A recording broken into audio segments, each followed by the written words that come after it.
Hi hello எல்லோரும் நல்லா இருக்கீங்களா? இன்றைக்கி நம்ம என்ன பார்க்க போகிறோம்னா, இன்றைக்கி பார்த்தீங்கன்னா சந்திர கிரகணங்க. நைட்டு சந்திர கிரகணம் வருது.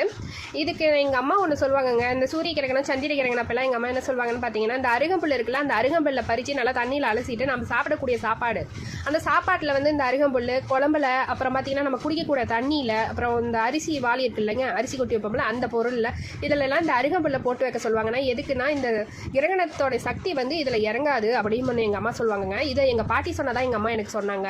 அவங்க இது மாதிரி செஞ்சாங்களாம். இது எதுக்கு இந்த அருகம்புல் போடுறதுன்னு பார்த்தீங்கன்னா, இந்த அருகம்புல் வந்து விநாயகருக்கு ரொம்பவே பிடிச்சதுங்க. விநாயகருக்கு அருகம்புல் மாலை தான் முதல்ல சூட்டுவாங்க.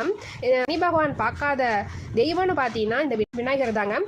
அவர் தந்திர பேச்சினால, அதாவது இன்று போய் நாளை வாங்குற அந்த கதை மூலமாக அவர் இன்னும் பிடிக்கலன்னு அந்த கதையை நான் நிறைய கேள்விப்பட்டிருக்கேன். அதனால தான் இன்னும் விநாயகர் பெருமாளுக்கு சனி பகவான் இன்னும் பார்க்கலன்னு சொல்லுவாங்க. விநாயகருக்கு பார்த்தீங்கன்னா அருகம்புல் ரொம்பவே பிடிக்கும். விநாயகருக்கு இருக்கிற அதே சக்தி அருகம்புலுக்கு இருக்காங்க. அருகம்புல் போட்டு வச்சோம்னா அதுக்கு கிரகணம் பிடிக்காதுன்னு எங்கள் பாட்டி சொல்லுவாங்கங்க. இதுதாங்க இந்த கதை. உங்களுக்கு இந்த கதையை இன்னும் எதுன்னு தெரியும்னா என் கூட ஷேர் பண்ணிக்கோங்க. ஓகேங்க, என்னோட வீடியோ பிடிச்சிருக்குன்னா ஒரு லைக் கொடுத்துட்டு என்னோட சேனலை சப்ஸ்கிரைப் பண்ணிக்கோங்க. ஓகேங்க, பாய், மீண்டும் சந்திப்போம்.